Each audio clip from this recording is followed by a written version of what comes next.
England చేతిలో New Zealand ఓడిపోవడంతో పాకిస్తాన్కు semis చేరడానికి చిన్న ఛాన్స్ దొరికింది. జస్ట్ చిన్న ఛాన్స్ మాత్రమే.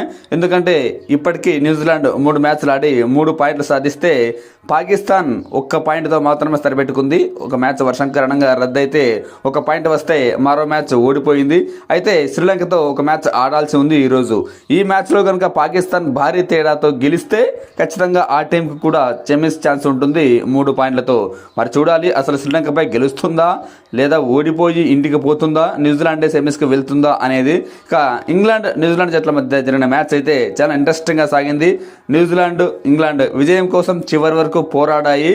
పెద్ద భారీ స్కోర్లు నమోదు కాకపోయినప్పటికీ మ్యాచ్ మాత్రం చాలా చాలా ఇంట్రెస్టింగ్గా కొనసాగింది. న్యూజిలాండ్ ఓపెనర్లు, టాప్ ఆర్డర్ బ్యాట్స్మెన్లు రాణిస్తే ఇంగ్లాండ్ లోయర్ ఆర్డర్లు అండ్ మిడిల్ ఆర్డర్ రాణించి విజయం సాధించింది. మరీ ముఖ్యంగా చెప్పాలంటే ఇంగ్లాండ్ లోయర్ ఆర్డర్ వల్లే గెలిచింది. లేదంటే ఆ జట్టు ఒకానొక స్టేజ్లో ఓటమి అంచున వరకు వెళ్ళింది. అయితే 7వ వికెట్కు మంచి పార్ట్నర్షిప్ రావడంతో ఆ జట్టు ఊపిరి పీల్చుకుంది. 3 బంతులు మిగిలి ఉండగానే మ్యాచ్ను ముగించి గెలిచి, లేదంటే ఇంగ్లాండ్ కూడా ఈ మ్యాచ్ ఓడిపోయే స్థితిలో ఉంది. ఇక ఈ మ్యాచ్లో ఫస్ట్ బ్యాటింగ్ చేసిన న్యూజిలాండ్ 20 ఓవర్లలో 159 పరుగులు చేసింది. ఆ టీంకు మంచి పార్ట్నర్షిప్ అందించారు టీమ్ సెఫర్ట్, ఫిన్ అలెన్. మనం ప్రతి న్యూజిలాండ్ మ్యాచ్ల గురించి చెప్పుకుంటున్నాం. న్యూజిలాండ్కి పెద్ద బలం ఏంటంటే ఉన్నంతలో ఇంత ఆ టీం టాప్ ఆర్డర్ మాత్రమే. ఫిన్ అలెన్ ఉన్నది కొంతసేపు అయినా మెరుపులు మెరిపిస్తున్నాడు.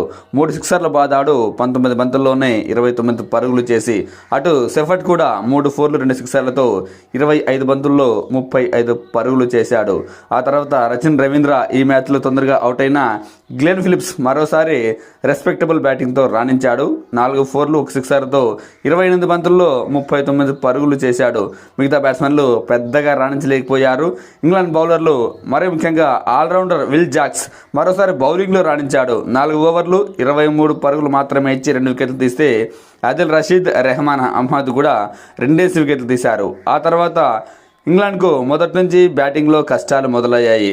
అసలు ఒకానొక స్టేజ్లో స్టేజ్లో కాదు, చేజింగ్ చేసేలా కనిపించలేదు. కానీ లోయర్ ఆర్డర్లో విల్ జాక్స్ 18 బంతుల్లో 32 పరుగులు చేయడం, రెహాన్ అహ్మద్ 7 బంతుల్లోనే 19 పరుగులు 2 సిక్సర్లు 1 ఫోర్తో చేయడంతో మరో 3 బంతులు మిగిలి ఉండగా ఇంగ్లాండ్ గెలిచింది.